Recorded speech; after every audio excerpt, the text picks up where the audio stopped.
ಇವತ್ತಿನ ನಿಮ್ಮ ಪ್ರೆಸ್ ಮೀಟಲ್ಲಿ ಕೇಳೋದಂದರೆ ವಕ್ಫ್ ಸಂತ್ರಸ್ತರ ಹೋರಾಟ ಸಮಿತಿ ಅನ್ನೋದೊಂದು ಮುಖ್ಯ ಧ್ಯೇಯವನ್ನು ನಾವು ಮಾಡೋಕ್ಕೆ ಈ ವಕ್ಫ್ ಬಗ್ಗೆ ನಮ್ಮ ಪತ್ರಿಕಾ ಮಿತ್ರರಲ್ಲಿ ನಾನೇನು ಹೆಚ್ಚಿನ ಹೇಳೋ ಅವಶ್ಯಕತೆ ಇಲ್ಲ ಅಂತ ಹೇಳಿದ್ರೆ ಏನಂದರೆ ವಕ್ಫಿಂದ ನಾವು ಎಷ್ಟು ಜನ ಸಂತ್ರಸ್ತರನ್ನು ಭಾಳ ಮುಖ್ಯ ಆಗಿದೆ.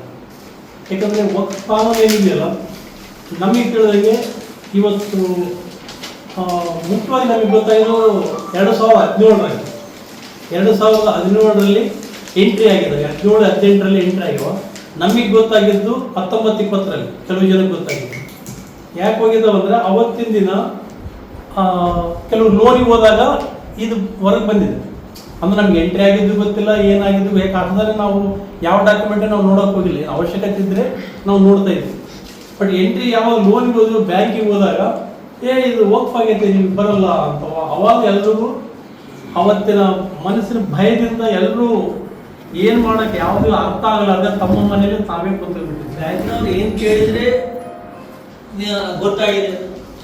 ಅವರು ಹಿಸ್ಟ್ರಿ ಕೇಳ್ತಾರೆ ಸರ್. ಯಾವುದೇ ಒಂದು ಲೋನ್ಗೆ ಹೋಗ್ಬೇಕಂದ್ರೆ ಒಂದು 15 ವರ್ಷದ ಹಿಸ್ಟ್ರಿ ಕೇಳ್ತಾರೆ.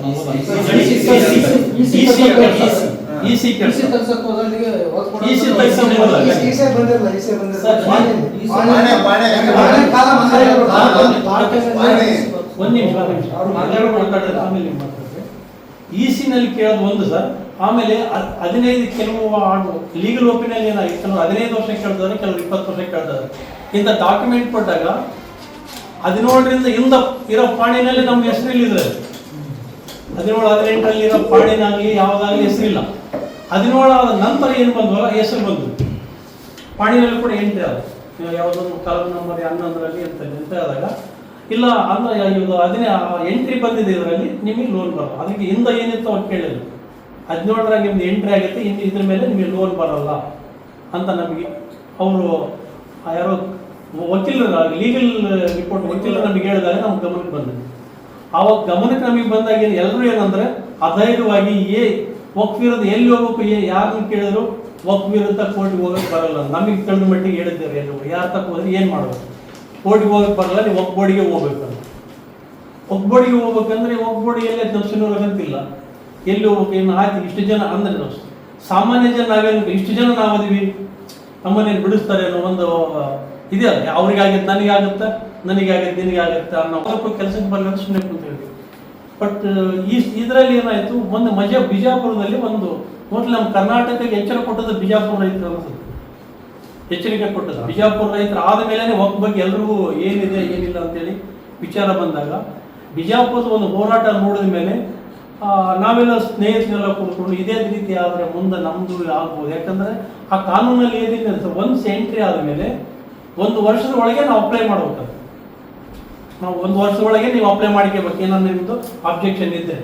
ನಮಗೆ ಗೊತ್ತಾಗಕ್ಕೆ 3 ವರ್ಷ ಆಗಿಬಿಡುತ್ತೆ ಅದ್ರಾಗ ಎಂಟ್ರಿ ಆಗೈತೆ ಅಂತೇಳಿ. ಏನಾಯ್ತು ಬರಲ್ಲ ಅಂತ ಯೋಚನೆ ಮಾಡ್ಕೊಂಡು ಕುಂತಾಗ ಬಿಜಾಪುರ ರೈತರ ಹೋರಾಟದ ಪ್ರೇರಣೆಯಿಂದ ಮೇನ್ ಪ್ರೇರಣೆ ಮತ್ತು ನಮ್ಮ ಚಂದ್ರು ಸರ್ ಪೇಪರ್ನಲ್ಲಿ ಕೂಡ ಬಂದಿತ್ತು ಇದ್ರ ಬಗ್ಗೆ. ಆಮೇಲೆ ನಮ್ಮ ಪ್ರಹ್ಲಾದ್ ಗುಡಿ ಸರ್ ಕೂಡ ಒಂದು ಪೇಪರ್ನಲ್ಲಿ ನೋಡಿದ ಮೇಲೆ ಇನ್ಮೇಲೆ ನಾವು ಎಚ್ಚರಗೊಳ್ಳೋದವ, ನಾವು ಸಿರಿನೂರಲ್ಲಿ ಎಚ್ಚರಗೊಳ್ಳೋದ್ರೆ ನಮ್ಮ ಆಸ್ತಿ ಕಳ್ಕೊಳ್ಳೋದು ಖಂಡಿತ ಅನ್ನಂಗೆ ಆಯ್ತು. ಅಲ್ಲಿ 2-3 ಘಟನೆಗಳನ್ನು ಕೂಡ ನಮಗೆ ಗಮನಕ್ಕೆ ಬಂದು ಏನಂದ್ರೆ ದೊಡ್ಡಬಳ್ಳಾಪುರದಲ್ಲಿ ಕೂಡ ಒಂದು ಗಲಾಟೆ ಆಯಿತು. ಒಬ್ಬ ರೈತರನ್ನ ಬಿಡಿಸಿಬಿಟ್ರು ಅನ್ನೋದು. ಅದು ನಾವು ವಾಟ್ಸಪ್ಪಲ್ಲಿ ಅದು ಫೇಕ್ ಇದ್ರೆ ಸಾರಿ ಕೇಳ್ತೀನಿ, ಒಂದು ವೇಳೆ ಫೇಕ್ ಇದ್ರೆ ತಪ್ಪಂತ ಹೇಳ್ಕೊಳ್ಬೋದು, ಒಂದು ವೇಳೆ ಬಂದದ್ದು ನಿಜ ಇದ್ರೆ ಈ ಥರ ಆದ ಒಂದು ಘಟನೆಗಳಿಂದ ಮುಂದೆ ನಮ್ಮ ಸ್ಥಿತಿ ಹೆಂಗೆ ಅನ್ನೋದು ಒಂದು ಬಂತು. ಆ ಒಂದು ಎಲ್ಲ ಘಟನೆಗಳಿಂದ ನಾವೆಲ್ಲ ಸಂತ್ರಸ್ತರು ಕೂಡಿಬಿಟ್ಟು ಇದರಲ್ಲಿ ಯಾವುದು ಜಾತಿ ಧರ್ಮ ಮತ ರಾಜಕೀಯ ಪಕ್ಷ ಇಲ್ಲ. ಇದರಲ್ಲಿ ನಾವೆಲ್ಲರೂ ಸೇರಿದ್ದು ಸಂತ್ರಸ್ತರು. ನಾವೆಲ್ಲರೂ ನೋವಿನಿಂದ ಸೇರಿಕೊಂಡಾರೆಲ್ಲರೂ ನಮಗೆ ಬೇಕು ನಮ್ಮ ಇವತ್ತು ಈ ಗಳಿಸಿದ ಆಸ್ತಿ ಕೆಲವ್ರದ್ದು ಪಿತ್ರಾರ್ಜಿತ ಬಂದಿದ್ರಿ, ಕೆಲವರು ಖರೀದಿ ಮಾಡಿದವ್ರು ಇದೀವಿ. ಖರೀದಿ ಮಾಡಿದಕ್ಕೆ ಹೊಲನೂ ಕೆಲವರು ಖರೀದಿ ಮಾಡಿದ್ರೆ, ಕೆಲವರು ಪ್ಲಾಟ್ಗಳು ಖರೀದಿ ಮಾಡ್ಯಾರ. ಈಗ ನಮಗೆ ಎಕ್ಸಾಂಪಲ್ ಹೆಸರು ಹೊಡೆದು ಹೇಳ್ಬೇಕಂದ್ರೆ ವಾಸವಿ ನಗರದಿಂದ ದರ್ಗಾ ಮತ್ತು KEB ಇವೆಲ್ಲವೂ ಗೌರ್ಮೆಂಟ್ ನಮ್ಮ ಆಸ್ತಿನ ಅತಿಕ್ರಮಣ ಮಾಡಿರಂತ ಅವರು. ನಾವೇನು ಹೇಳಕತ್ತೀವಿ, ನಾವು ಅತಿಕ್ರಮಣ ನಾವು ಮಾಡಿಲ್ಲ, ವಾರದ್ದಾರ ಇದೀವಿ, ಖರೀದಿದಾರ ಇದೀವಿ ನಾವು. ಯಾಕಂದ್ರೆ ಪಿತ್ರಾರ್ಜಿತವಾಗಿ ಬಂದ ಆಸ್ತಿ ಒಂದು ಖರೀದಿ ಮಾಡಿದ ಪ್ಲಾಟ್ಗಳು ಇದಾವೆ, ಹೊಲಗಳು ಇದಾವೆ. ನಾವು ಯಾವುದೇ ಅತಿಕ್ರಮಣ ಮಾಡಿಲ್ಲ. ನಮಗೆ ನೀವು ಅನ್ಯಾಯ ಮಾಡಿ ವಕ್ಫ್ ಬೋರ್ಡ್ ನಮ್ಗೆ ಅನ್ಯಾಯ ಮಾಡಕ್ಕೆ ಅನವಶ್ಯಕ ನಮ್ಗೆ ಯಾವುದೇ ಗಮನದಲ್ಲಿ ನಮ್ಗೆ ಇರ್ಲಾರ್ದಾಗೆ ತನ್ನ ಪಾಡಿಗೆ ತಾನು ಎಂಟ್ರಿ ಮಾಡಿಕೊಂಡು ಇವತ್ತು ಅದು ಅಟ್ಲೀಸ್ಟ್ ನಮ್ಗೆ ಎಂಟ್ರಿ ಆಗಿದೆ, ಎಂಟ್ರಿ ಮಾಡ್ತೀವಿ. ಯಾವುದೇ ಒಂದು ಕಾನೂನು ಇದ್ರೆ ಒಂದು ಕೋರ್ಟ್ಗೆ ಹೋಗ್ಬಿಟ್ಟು ನಾವು ಈ ತರ ಒಂದು ಕೇಸ್ ಹಾಕೋ, ಒಂದು ನಮಗೆ ಎಕ್ಸಾಂಪಲ್ ನಾವು ಹೇಳ್ಬೇಕಂದ್ರೆ ಇಬ್ಬರು ನಮ್ಮ ಸಿಂಧೂರಿನ ಕೂಡ ಈ ಘಟನೆಗಳು ನಡೆದಿದ್ದಾವೆ. ಒಂದು ಪ್ರಾಪರ್ಟಿನ ಎರಡೆರಡು ಕಡೆ ಮೂರು ಸಲ ರಿಜಿಸ್ಟ್ರೇಷನ್ ಆದ ಘಟನೆಗಳು ಇದಾವೆ. ಅವಾಗ ನಾವು ನಂದಿನಿಂದ ನಾವು ಯಾರು ಬಡದಾಡ್ಲಿಲ್ಲ. ಎಲ್ಲಿ ಹೋಗ್ಬೇಕಾದ್ರೆ ನಮಗೆ ಅಲ್ಟಿಮೇಟ್ ನಮ್ಗೆ ಯಾವ ಜಾಗ ಅಂದ್ರೆ ಕೋರ್ಟಿಗೆ ನಾವು ಅಪ್ರೋಚ್ ಮಾಡಿ. ಇವ್ರು ಯಾವುದು ಕೋರ್ಟಿಗೆ ಹೋಗ್ಲಾರ್ದ ನಮಗೆ ನೋಟಿಸ್ ಕೊಡ್ಲಾರ್ದ ಡೈರೆಕ್ಟ್ ನಮ್ಮ ಆಸ್ತಿನಲ್ಲಿ ಎಂಟ್ರಿ ಮಾಡೋದು ಎಷ್ಟು ಸರಿ? ನಮ್ಮ ಪ್ರಶ್ನೆ ನಮಗೆ ಏನು ಗಮನಕ್ಕಿಲ್ಲ. ನಮ್ಮ ಇವೆಲ್ಲ ಕೋರ್ಟ್ ಆರ್ಡರ್ ಬಂದ್ರೆ ಅವ್ರು ಎಂಟ್ರಿ ಮಾಡಿಕೊಳ್ಳಿ. ಅದು ಯಾವುದು ಕೋರ್ಟ್ ಇಲ್ಲ, ಏನಿಲ್ಲ, ನಾನು ಒಬ್ಬ ಸುಪ್ರೀಂ ಅನ್ನೋ ಸ್ಥಿತಿ ಈಗಿದೆ. ಈಗ ಇವತ್ತು ಎಲ್ಲರೂ ನಾವು ಕೇಳಲಿಕ್ಕಾಗಿ ಎಲ್ಲರೂ ಏನು ಹೇಳ್ತಂದ್ರೆ ನಾವೇ ಸುಪ್ರೀಮು, ನಾವು ಹೇಳಿದ್ದು ಮುಗಿದೋಯ್ತು ಅಷ್ಟೇ. ನಾವು ಕಾಗದ ಪತ್ರ ತೋರ್ಸಂಗಿಲ್ಲ. ನಾವು ಕಾಗದ ಪತ್ರ ಏನು ನಿಮಗೆ ಬೇಕಿದ್ರೆ ನಾವು ಬರ್ಕೊಂಡಿವಿ, ನಿಮ್ಮ ಆಸ್ತಿ ನಾವು ನಿಮ್ಮ ತೋರಿಸಿ ಅಂತ ಅವ್ರು ಹೇಳ್ತಾರೆ. ಬಟ್ ಹಾಗೆ ಇನ್ನೊಂದು ಮುಖ್ಯವಾದ ವಿಚಾರ, ಮಧ್ಯಪ್ರದೇಶ ಹೈಕೋರ್ಟ್ ಜಡ್ಜಲ್ಲೂ ಕೂಡ ಇದೊಂದು ಪ್ರಸ್ತಾಪ ಬಂತು. ಈ ಪೇಪರ್ನಲ್ಲೂ ನಾನು ಓದಿದ್ದು ಮತ್ತು ವಾಟ್ಸಪ್ಪಲ್ಲಿ ಬಂದದ್ದು ನಿಮಗೆ ಹೆಚ್ಚಿಗೆ ಹೇಳೋದಿಲ್ಲ, ಆದರೂ ಪತ್ರಿಕಾ ಇದರಿಂದ ನಾನು ನಿಮ್ಗೆ ಕೇಳ್ಕೊಳ್ಳೋದಿಷ್ಟೇ. ಹೈಕೋರ್ಟ್ ಜಡ್ಜ್ ಅವ್ರು ಏನು ಮಾಡ್ತಾರೆ ಅಂದರೆ ಅಲ್ಲಿರೋ ವಕೀಲರು ಏನು ಹೇಳ್ತಾರೆ ವಾದ ಅಂದರೆ ಸೆಕ್ಷನ್ 28 ಯಾವುದೋ ಸೆಕ್ಷನ್ ಹೇಳಿದ್ರು ಅವರು, ಆ ಸೆಕ್ಷನ್ನಲ್ಲಿ ನನಗೆ ಸರ್ಕಾರ ಸಂವಿಧಾನ ನನಗೆ ಹಾಕ್ಕೊಟ್ಟದೆ, ನೋಟಿಸ್ ಕೊಡೋದಷ್ಟೇ ನನ್ನ ಕೆಲಸ.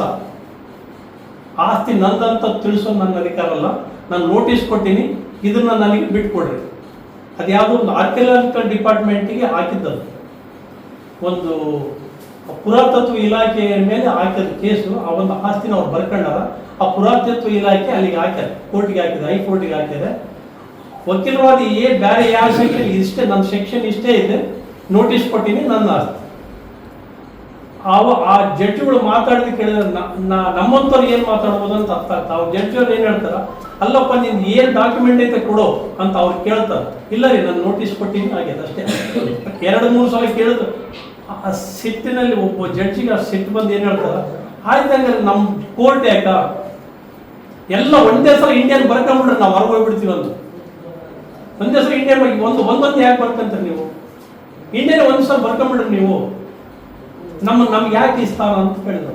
ಒಬ್ಬ ಹೈಕೋರ್ಟ್ ಜಡ್ಜ್ ಅಹ್ಲುವಾಲಿಯ ಅಂತೇಳಿ ಜಡ್ಜ್, ಅಂಥವ್ರು ಒಬ್ಬರು ಅವ್ರ ಮನಸ್ಸಲ್ಲಿ ಇಂಥ ಮಾತು ಬಂದಿದಂದ್ರೆ ನಮ್ಮಂಥ ಸಾಮಾನ್ಯರ ಗತಿ ಏನು ಅನ್ನೋ ಪ್ರಶ್ನೆ. ನಾವೇನು ಮಾಡೋಕೆ ಮುಂದೆ? ಇವೆಲ್ಲ ಘಟನೆಗಳನ್ನು ನೋಡಿದ ಮೇಲೆ ನಾವು ಒಂದು 7-8 ಜನ ಸ್ನೇಹಿತರೆಲ್ಲ ಸೇರಿಕೊಂಡು ಏನಾದರೂ ಒಂದು ಮಾಡೋಣ ಅಂತ ಹೇಳಿದ ಮೇಲೆ ಇವರೆಲ್ಲರೂ ಸಾಥ್ ಕೊಟ್ಟ ತಕ್ಷಣ ಈಗ ಪ್ರಾರಂಭ ಮಾಡಿದ್ದೀವಿ. ಯಾಕಂದ್ರೆ ನಮ್ಮ ಬದುಕಿಗೆ ಏನಂದ್ರೆ ಯಾವುದೇ ನಾವು ಆಸ್ತಿಯನ್ನು ಕಸಗೊಂಡಿಲ್ಲ, ಏನು ಮಾಡಿ. ಇವತ್ತು ನಮ್ಮ ವಕ್ಫ್ ಆಸ್ತಿ ವಕ್ಫ್ ಬೋರ್ಡ್ ತನ್ನಲ್ಲಿರೋ ಅಧಿಕಾರನ ಸಂವಿಧಾನ ಕೊಟ್ಟದಂತೆ ಅವ್ರು ಸಂವಿಧಾನ ನಮಗೆ ತಿಳಿದಂಗೆ ಮೊದಲು ಇದು ಸಂವಿಧಾನದಾಗಿದ್ದಲ್ಲಿ ಮೋಸ್ಟ್ 95 ಯಾಕೆ ಚೇಂಜ್ ಆಗಿದೆ ಅಂತ ಹೇಳ್ತದೆ. ಸ್ವಾತಂತ್ರ್ಯ ಬಂದ ಮೇಲೆ ಕೂಡ ನಮ್ಮ ಪರಿಸ್ಥಿತಿ ಈ ರೀತಿ ಇದೆ ಅಂದರೆ ಯಾವ ರೀತಿ ನಾವು ಬದುಕಬೇಕಿಲ್ಲ ಅಂತ.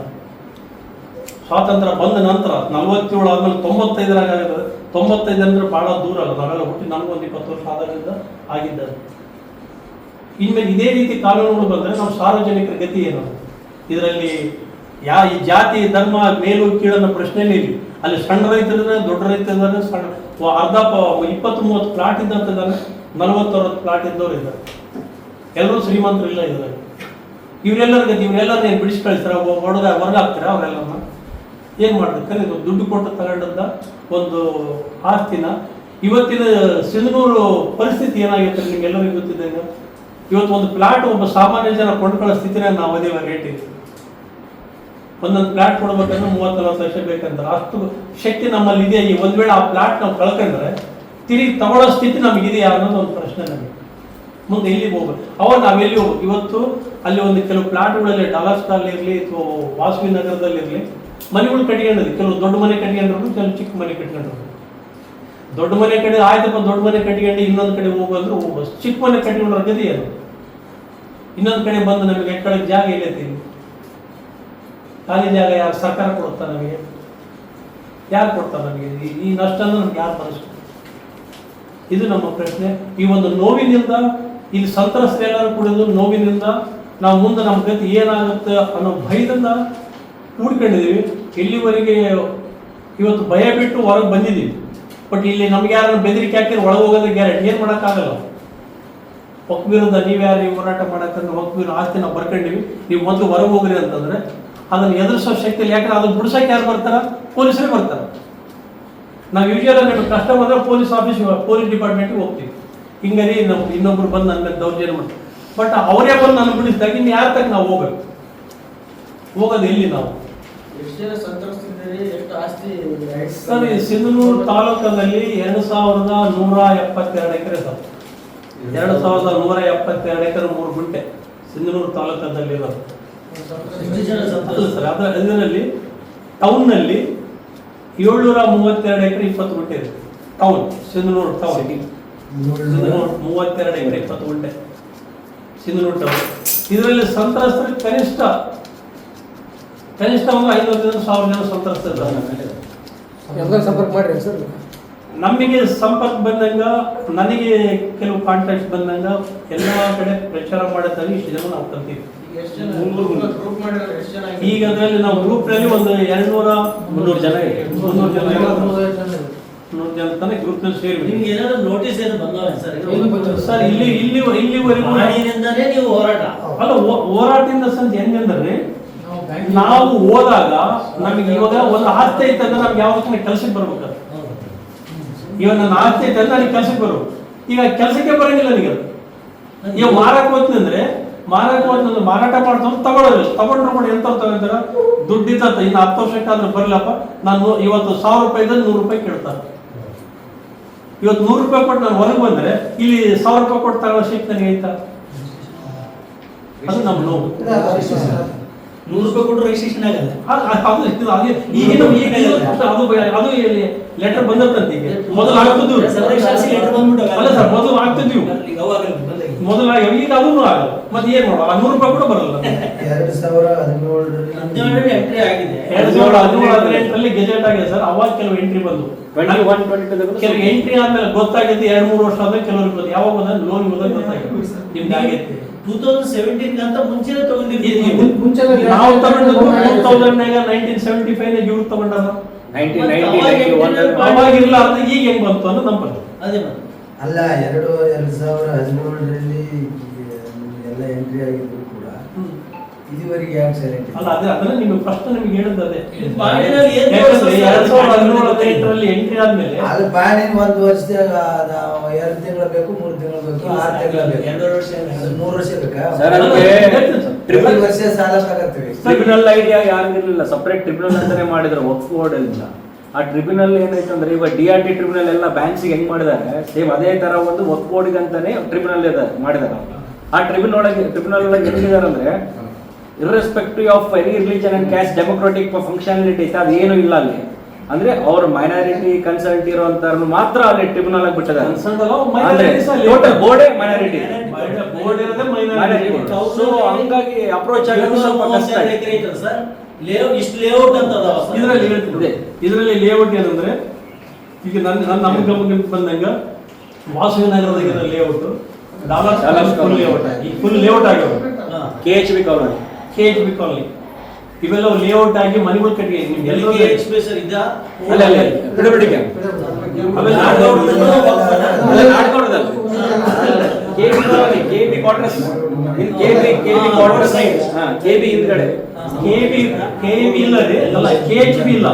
KEB ಆಫೀಸ್ ಏನೈತಲ್ಲ ಅಲ್ಲಿಂದ ವಾಸವಿ ಗುಡಿವರೆಗೂ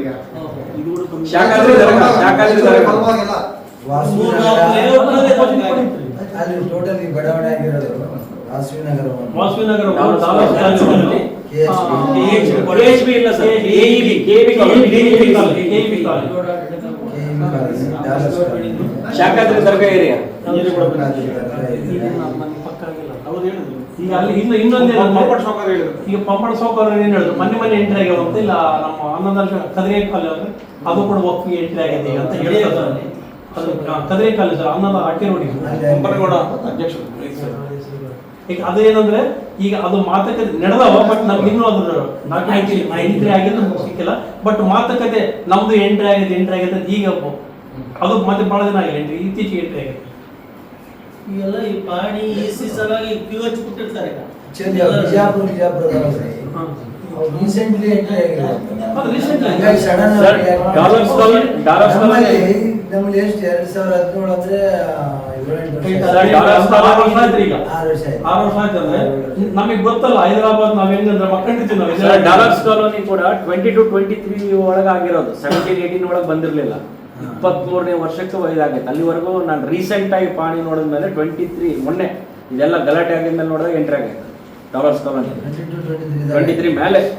ಅದಕ್ಕೆ ಮುಂಚೆ ಎಂಟ್ರಿ ಆಗೈತೆ. ಕಾಲೋನಿ ಆಗಿದೆ. ಹೌದು ಆಗಿತ್ತು. ಬಟ್ ನೋಟಿಫಿಕೇಶನ್ ಯಾರಿಗೂ ಇರಲಿಲ್ಲ, ನೋಟಿಸ್ ಕೂಡ ಯಾರಿಗೂ ಬಂದಿಲ್ಲ. ಈಗ ಏನಾದ್ರೂ ನಮಗೆ ಬಂದ್ರೆ ಅದ್ರ ಬಗ್ಗೆ ಗಮನ ಬಂದಿದೆ. ಈಗ ನಮ್ಮನೆ ನಾವು ಇಲ್ಲಿ ಕುಂತಿರೋದ್ರ ನಮಗೆ ಏನ್ ಗೊತ್ತಾಗ್ತದೆ, ಯಾವಾಗ ಗೊತ್ತಾಗ ನೆಕ್ಸ್ಟ್ ನೀವೇನ್ ಮಾಡ್ಕೊಂಡು ಮಾಡಿ ಹೋರಾಟ ಅಂದ್ರೆ ಬರೀ ಪ್ರಯತ್ನ ಇಲ್ಲ ನೆಕ್ಸ್ಟ್ ಬರೀ ಹೋರಾಟದ ಮೇಲೆ ನಮ್ದಾಗಲ್ಲ.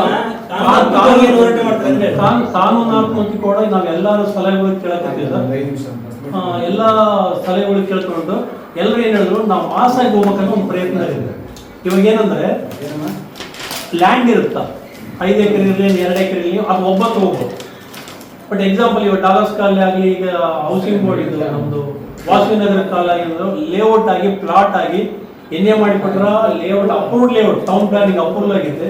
ಎನ್ಎ ಕೊಡಬೇಕಂದ್ರೆ ಅವತ್ತಿನ ದಿನ ತಹಸೀಲ್ದಾರ್ ಇದ್ರು. ಈಗ ಡಿಸಿ ಕೊಟ್ಟ ಆರ್ಡರ್ ಇದೆ, ಎನ್ಎ ಡಿಸಿ ಕೊಟ್ಟ ಆರ್ಡರ್ನ ಡಿಸಿನೇ ಬಂದು ನಂದಂತಂದ್ರೆ ನಾವ್ ಯಾರಿಗೂ ಹೋಗ್ಬೇಕು ಅಂದ್ರೆ ಇದು ಕಾನೂನಾತ್ಮಕ ಸಮಸ್ಯೆ. ಪ್ಲಾಟ್ ಆದಲ್ಲಿ ನಮಗೆ ಸಮಸ್ಯೆ ಬರಕತ್ತದೆ. ಲ್ಯಾಂಡ್ ಇದ್ರೆ ಅವ್ರು ಸ್ವಂತ ಹೋಗ್ಬಿಡ್ತಾರೆ, 4-5 ಎಕರೆ ಇರ್ತದೆ, 9 ಹೋಗ್ಬಿಡ್ತಾರೆ. ನಾನು 20-30 ಪ್ಲಾಟ್ ಇದ್ದದ್ದ ಹೋಗಿ ನಾನು ಲಕ್ಷಗಟ್ಟಲೆ ಖರ್ಚು ಮಾಡಿಕೊಂಡು ಎಲ್ಲಿಂದ ಖರ್ಚು ಮಾಡಿಕೊಳ್ತಾರೆ. ಅದಕ್ಕೆ ನಾವೇನು ಅಂದ್ಕೊಂಡಿವಿ, ಕಾನೂನಾತ್ಮಕ ಹೋರಾಟ ಏನಿರುತ್ತಂದ್ರೆ ಲೇಔಟ್ನಾಗಿರೋಂಥ ಎಲ್ಲ ಪ್ಲಾಟ್ ಓನರ್ಗಳಿಂದ ಎಲ್ಲರೂ ಕಲಿಸ್ಕೊಂಡ್ಬಿಟ್ಟು ಒಂದ್ಸಲ ಹೋಗೋಣ ಅನ್ನೋದು ಒಂದು ಅಭಿಪ್ರಾಯದ ಮೇಲೆ ಇವೆಲ್ಲರೂ ಕಲ್ತೀವಿ. ಸರ್, ಈಗ ಮಾರಿರ್ತಾರೆ ಅವ್ರು ಬಾಧ್ಯತೆ ಇರಲ್ಲ, ಅವ್ರು ಬರಂಗಿಲ್ಲ.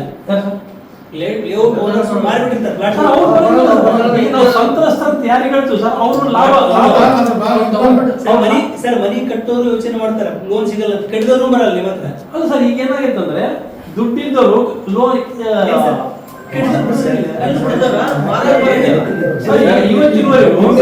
ಗಟ್ಟಿದವರಾದ್ರೂ ಪ್ರಾಪರ್ಟಿ ಮೇಲೆ ಒಂದು ಇರುತ್ತಲ್ಲ, ಏನಂದ್ರೆ ಇವತ್ತಿನವರೆಗೆ ಟ್ರಿಬ್ಯುನಲ್ ಕ್ಯಾನ್ಸಲ್ ಮಾಡಕ್ಕೆ ಏನಾದ್ರೆ ಸರ್ ಈಗ ಅದೇ ಹೋರಾಟ ಟ್ರಿಬ್ಯುನಲ್ ಕ್ಯಾನ್ಸಲ್ ಮಾಡಬೇಕಂದ್ರೆ ಸೆಂಟ್ರಲ್ ಅಲ್ಲಿ ಪಾರ್ಲಿಮೆಂಟ್ ಅಲ್ಲೇ ಪಾಸ್ ಆಗಬೇಕು. ಅಲ್ಲಿವರೆಗೆ ಯಾರು ಏನ್ ಮಾಡಕ್ಕಿಲ್ಲ. ಈವನ್ ಏನಂತಾರೆ ಸರ್ ಬೋರ್ಡ್ ಅವರು, ಪ್ರೈಮ್ ಮಿನಿಸ್ಟರ್ ಕೂಡ ಇದು ಕ್ವಶನ್ ಮಾಡಕ್ ಅಧಿಕಾರ ಇಲ್ಲ. ಪ್ರೈಮ್ ಮಿನಿಸ್ಟರ್ಗೆ ಅಧಿಕಾರ ಇಲ್ಲ ಅಂದ್ಮೇಲೆ ಇದು ಯಾರ ತಕ್ಕ ನಾವು ಒಬ್ಬ ಪ್ರೈಮ್ ಮಿನಿಸ್ಟರ್ಗೆ ಇಲ್ಲ ಅಂದ್ರೆ ಎಲೆಕ್ಟೆಡ್ ಬಾಡಿ ನಾವೆಲ್ಲ ವೋಟ್ ಹಾಕಿ ಕಳಿಸಿದ ಜನನಾಯಕರಿಗೆ ಅಧಿಕಾರ ಇಲ್ಲ ಅಂದ್ಮೇಲೆ ನಾವ್ ಇನ್ನು ಯಾರ ಹತ್ರ ಹೋಗ್ತೀವಿ? ನಾವು ಹೋಗೋದು ಯಾರ ಹತ್ರ? ಹೋರಾಟದ ಒಂಚೂರು ಹೇಳಿ ಸರ್. ಈಗ ಹೋರಾಟದ ಏನು ಸರ್ ಅಂದ್ರೆ ನಾಳೆ 11ನೇ ತಾರೀಕು ಬೆಳಿಗ್ಗೆ 10 ಈ ಹೋರಾಟ ಎಲ್ಲವುದು ನಮ್ಮ ರಾಜಕೀಯ ಪಾರ್ಟಿ ರಾಜಕೀಯ ಆಗ್ತಿತ್ತು ಅಂದ್ರೆ ಅದಕ್ಕೆ ನಾವೇನ್ ಮಾಡಿದ್ವಿ, ಯಾರದೇ ಒಬ್ಬ ಲೀಡರ್ ಕರ್ಕೊಂಡ್ರು ಕೂಡ ರಾಜಕೀಯ ಬಣ್ಣ ಕಟ್ಟಿಬಿಡ್ತಾರೆ ಇದು ಆ ಪಾರ್ಟಿ. ಅದಕ್ಕೆ ನಾವೇನ್ ಮಾಡಿದ್ವಿ, ನಾವೆಲ್ಲರಿಗೂ ಗೌರವಿಸೋದೇನ ಮಠಾಧಿಪತಿಗಳು, ನಮ್ಮ ಧರ್ಮದಲ್ಲಿ ಮಠಾಧಿಪತಿಗಳು ಯಾರ ಹಿಂದೂ ಇರಲಿ, ಕ್ರಿಶ್ಚಿಯನ್ ಇರಲಿ, ಮುಸ್ಲಿಂ ಇರಲಿ, ಎಲ್ಲ ಮಠಾಧಿಪತಿಗಳನ್ನು ಭೇಟಿಯಾಗಿದ್ದೀವಿ. ಭೇಟಿ ಆದ್ಮೇಲೆ ಅವರೆಲ್ಲರೂ ರಾತಪ್ಪ ನಿಮ್ಮ ಭಕ್ತರು ನೀವು ನಿಮ್ಮ ಜೊತೆ ನಾವಿರ್ತೀವಿ ಅಂದಮೇಲೆ ಅವರೆಲ್ಲರೂ ಪರ್ಮಿಷನ್ ಕೊಟ್ಟ ಮೇಲೆ, ಆ ಪರ್ಮಿಷನ್ ಆದ ಮೇಲೆ ಮುಖ್ಯವಾಗಿ ನಮ್ಮ ಒಳಬಳ್ಳಾರಿ, ನಮ್ಮ ಸಿನ್ನೂರು ತಾಲೂಕಲ್ಲಿ ದೊಡ್ಡ ಮಠ ಅಂದ್ರೆ ನಮ್ಮ ಒಳಬಳ್ಳಾರಿ ಸುವರ್ಣ ವಿರಕ್ತ ಮಠ, ಆ ಸ್ವಾಮೀಜಿಯವರು ಕೂಡ ನಾವು ಇರ್ತೀವಿ, ನಿಮ್ಮಿಂದ ನಿಮ್ಮ ಜೊತೆಗೆ ನಾವು ಬರ್ತೀವಿ ಅಂತ ಹೇಳಿದ್ದಾರೆ. ಅವರ ಮುಂದಾಳತ್ವದಲ್ಲಿ ಇನ್ನಿಡದ ಎಲ್ಲಾ ಮಠಾಧೀಶರ ನೇತೃತ್ವದಲ್ಲಿ ನಾವು ಈ ಹೋರಾಟನ ಹಮ್ಮಿಕೊಂಡಿದ್ದೀವಿ. ಸರ್, ಇನ್ನೊಂದು ಸರ್ ನಾಲೆಡ್ಜ್ ಸರ್, ಇದು ಅದರಲ್ಲಿ ಕಾಲಂ 11 ನಲ್ಲಿ ತೋರ್ಸಕ್ಕೆ ಇನಾಮ ಅಂತ ತೋರ್ಸಕ್ಕೆ ಏನಂತ ಬರುತ್ತೆ, ಬರೀ ವಕ್ಬೋರ್ಡ್ ಅಂತ ಬಂದ್ಬಿಡುತ್ತೆ ಅಷ್ಟೇ. ಹೆಂಗ್ ಹೋಗಿರ್ತದೆ ಸರ್, ಇನಾಮ್ ಅಂತ ಹೋಗಿರ್ತದ ಅವ್ರಿಗೆ? ಅದನ್ನ ನಾವು ಕೇಳಕತ್ತೀವಿ, ಏನಂತ ಬರ್ತೀವಿ ಸರ್. ಕೆಲವೊಂದು ಇನಾಮ್ ಅಂತ ನಾವಿದೆ 91-92 ಒಳಗೆ ಟೆನೆಂಟ್ ಆಕ್ಟ್ ಒಳಗೆ ಟೆನೆಂಟ್ ಮಾಡಿ ಕೊಟ್ಟಿರೋರು ಇದ್ದಾರೆ. ಕೆಲವೊಂದು ಡಾಲರ್ಸ್ ಕಾಲೋನಿ ಇತ್ತಲ್ಲ ಸರ್, AC ಇಟ್ಸೆಲ್ಫ್ ಆರ್ಡರ್ಡ್ ಏನಂತಂದ್ರೆ 91 ಟೆನೆಂಟ್ ಆಕ್ಟ್ ಪ್ರಕಾರ ನೀವು ಇನಾಮ್ ಕೊಟ್ಟಿದ್ದ ಭೂಮಿನೂ ಕೂಡ ಮಾರಬಹುದು ಅಂತ ಒಂದು ಆಕ್ಟ್ ನ ರೆಸೊಲ್ಯೂಷನ್ ಪಾಸ್ ಮಾಡ್ಕೊಂಡಾರ. ಅದು ಕೂಡ ತಗೊಂಡ ಪ್ರಾಪರ್ಟಿ ಕೂಡ ಇವತ್ತು ವಕ್ಫ್ ಅಂತ ಬಂದಿದೆ. ಈಗ AC ಇಟ್ಸೆಲ್ಫ್ ಆರ್ಡರ್ಡ್ ಅಂದ್ರೆ AC ಪ್ರೈಮ್ ಅಲ್ರಿ, ನಮಗೆ DC AC ಅಂತಂದ್ರೆ ಈಗ ಆತನ ಒಂದು ಗೌರ್ಮೆಂಟ್ ಇದ್ದಂಗೆ ನಮ್ಗೆ ಅವರೇ ಆರ್ಡರ್ ಮಾಡಿದ್ಮೇಲೆ ಅವರೇ ವಕ್ಫ್ ಅಂತ ಮೆನ್ಷನ್ ಮಾಡುತ್ತೆ. ಯಾರು ಕೊಟ್ಟಿರ್ತಾರೆ ಸರ್ ಇನಾಮ್? ನವಾಬರ ಕಾಲದಾಗ ಸರ್, ಅವ್ರ ನವಾಬರ ಕಾಲದಾಗ ಆಗಿತ್ತು. ಅವ್ರೇನಂತ ಅವ್ರು ಕ್ಲೈಮ್ ಮಾಡೋದು ಇದನ್ನ ಮಾಡೇನಿ ನಾವು ಅಲ್ಲಿ ಅವ್ರಿಗೆ ಒಪ್ಪಂದ ಏನಂತ ಸರ್, ಇವಾಗ ನಾನೇ ಆಗಿರೋದು ನಾನು ದಾನ ಕೊಟ್ಟಿರ್ತೇನೆ ಅಂತ ಹೇಳ್ತಾರೆ. ಅಂದ್ರೆ ಇವೆಲ್ಲ ಡೀಪ್ ಆಗಿ ಕೇಳಿದಾಗ ಏನಂದ್ರೆ